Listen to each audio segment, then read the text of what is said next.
you're going to need to stock up on this medication now. So guys, there was a study that was done actually a few years ago on hydroxychloroquine. And this drug was the same drug that was being used for Mr. 19. And of course, that being said, they tried to pull that off the shelves, and the other one, ivermectin, and they were saying that those didn't work, and they gave all the BS reason. Now, ivermectin was way better for Mr. 19 than hydrochloroquine, but ivermectin, was essentially then outlawed by the medical community, and doctors couldn't prescribe it. Fine. Now it's back on the shelves, and it's okay to take, and now they're saying, well, it does good with Mr. 19, and we're talking about ivermectin.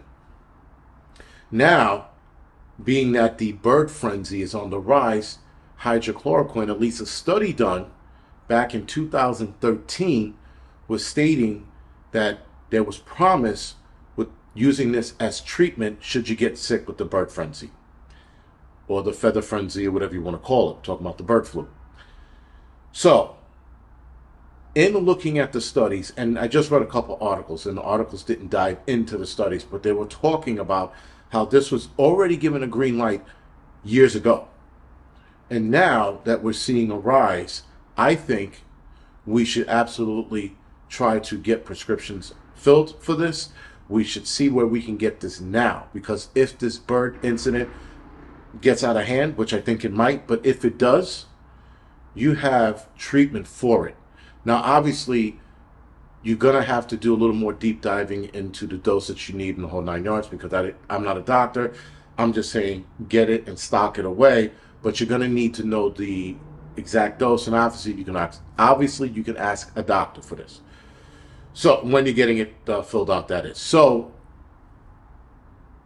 with hydrochloroquine, we're going to call that CQ from now on. With CQ, that is something, guys, that they're undoubtedly going to turn around and tell us that it's no good. We saw them do it with IV, and now we're going to see them do it with CQ. These studies, again, guys, were done a while ago. I mean, for IV, that study was done as the event was unfolding, and they saw major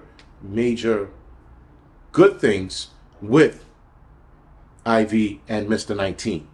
So as people were getting sick, they were prescribing that, and people were getting better. Then, obviously, the arm ticket community was like, whoa, you're doing what?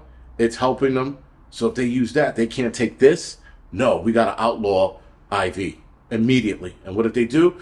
Of course, they started giving doctor fines who were still prescribing it. Even when doctors did fill out the prescription form and gave it to the patient turned around and went to a pharmacy, went to get it filled out, and they were told no when they got there. You had Target, CVS, Rite Aid, Walgreens, all turning around and telling people, no, we can't do this. We can't, and not that they don't have it, that they're not going to fill it out. That's a more dangerous aspect. When they have it there, but they're telling you no because the CDC said otherwise. That being said, guys, that's where people should have flipped out and started, I don't know, jumping over the counter and filling out their own prescription and leaving money on the counter and walking out, because then it's not theft. Might be trespassing, but it's not theft. But to negate that happening again, everybody should absolutely go to the pharmacy and get CQ. Now, when I say CQ, guys, I mean hydrochloroquine and not CoQ10.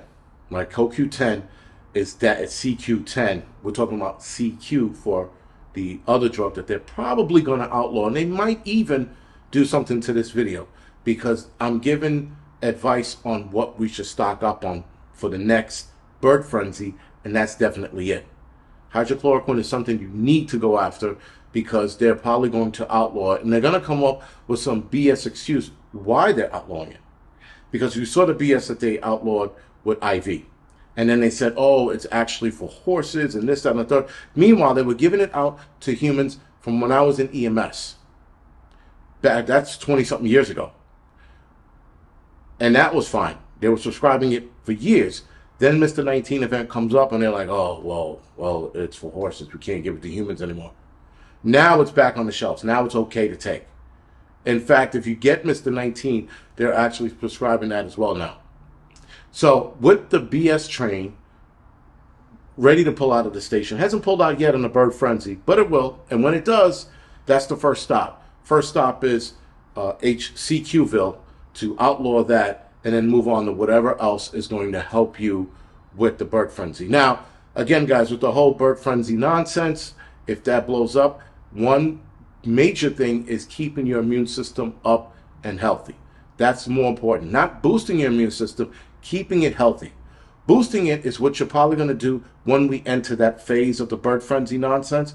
But for now, leading up to it, you have to keep your immune system healthy and firing on all cylinders so that should you get sick, your body will naturally be able to fight it off. Now, yes, the bird frenzy has a 50% mortality rate, but for those of us that are healthy and young, we'll be able to combat it. The young and the old will be the most affected in that nonsense when it breaks out. When it finally does, they'll be the most affected. That being said, they are absolutely going to start pushing the arm ticket as soon as a few hundred, if not 1,000 people come down with the bird frenzy. Other than that, guys, this is the Angry Prepper. Thank you for watching.